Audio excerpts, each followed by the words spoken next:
Oi, seja bem-vindo ao canal Gotas de Química, esse quadro Perfil, onde nós conhecemos a história de químicos que trouxeram grandes revoluções para essa ciência. Se você é novo por aqui, se inscreva no nosso canal, ative as notificações, segue a gente também lá no Instagram, estamos no @Gotas de Química com conteúdo exclusivo. Temos vídeos também lá todas as terças e quintas no IGTV. Aproveita, deixa o like para você não esquecer, né?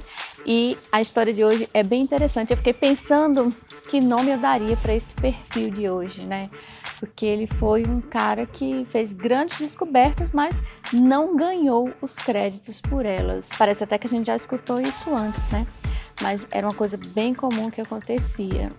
O perfil de hoje é Carl Wilhelm Scheele.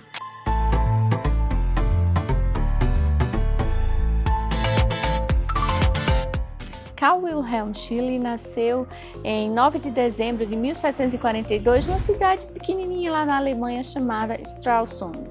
Ele era filho de carpinteiro, pobre e por isso não teve uma educação formal. O seu primeiro contato com a química foi aos 14 anos, quando ele mudou-se para Gotemburgo, na Suécia, e passou ali a aprender técnicas de farmácia. Ele era aprendiz de farmacêutico.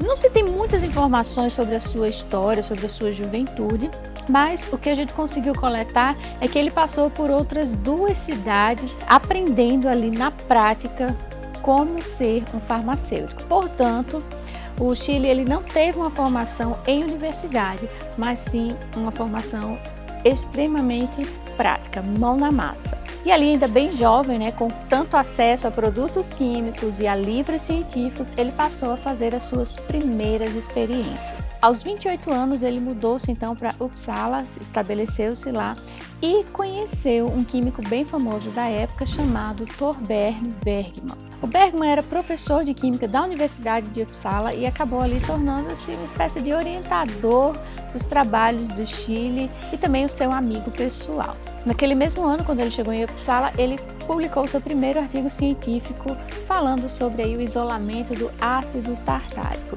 2 anos depois, em 1772, ele então fez uma grande descoberta. A partir de uma reação entre salitre e óleo de vitrilo, que era assim como era chamado ácido sulfúrico no século XVIII, ele obteve um gás. E esse gás ele chamou de ar do fogo.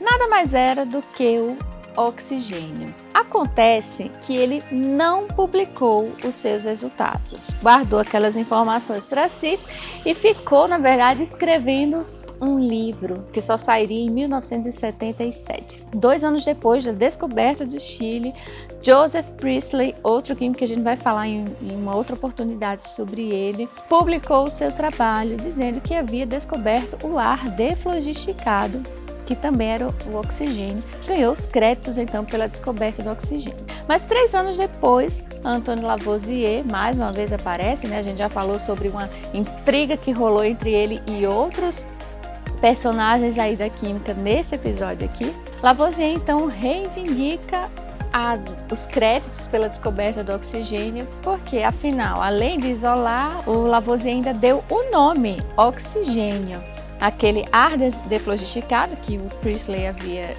falado 3 anos antes, e também ao ar de fogo que o Scheele havia descoberto bem antes deles dois. Em 1777, quando Lavoisier então publicou seus resultados sobre o oxigênio, o Scheele lançou finalmente o seu livro chamado Tratado de Química do Ar e do Fogo, onde contou a sua descoberta daquele ar de fogo do oxigênio que fora feita anos antes. Só que aí o negócio já estava perdido, como ele não publicou no tempo certo, perdeu os créditos pela descoberta do oxigênio. Nos anos seguintes, o Scheele continuou fazendo seus trabalhos e descobriu outros elementos químicos como bário, manganês, molibdênio e tungstênio. Além dos elementos químicos, o Scheele produziu novos compostos químicos como o ácido nítrico e o cianeto de hidrogênio. Vários outros feitos de Scheele foram relatados, como a descoberta de que o ácido lático fazia parte da composição do soro do leite.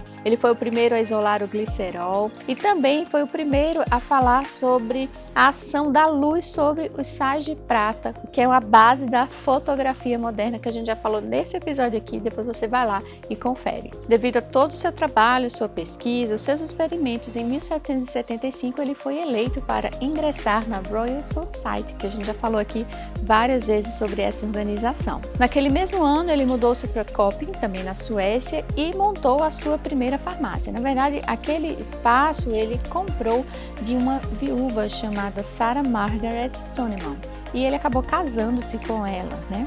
E passou ali o resto dos seus dias. Acontece que o Chile morreu muito jovem, com 43 anos de idade apenas. E surgiram várias hipóteses do que teria levado à morte. A primeira delas é que ele, no seu laboratório que existia dentro da farmácia, trabalhando, ele acabou derrubando, quebrando um vidro que continha cianeto de hidrogênio ou ácido cianídrico e acabou morrendo. Uma outra corrente diz que ele acabou se envenenando com mercúrio. Bom, o fato é que muito jovem o Chile faleceu em 21 de maio de 1786. E independente de qual corrente, se foi com o ácido cianídrico ou se foi com o mercúrio, o fato é que o Chile trabalhava sob condições precárias, né? Ele mexia com muitos reagentes perigosos e não tinha equipamentos de proteção, não tinha uma ventilação adequada. Aí só um parênteses aqui, nós químicos hoje, né,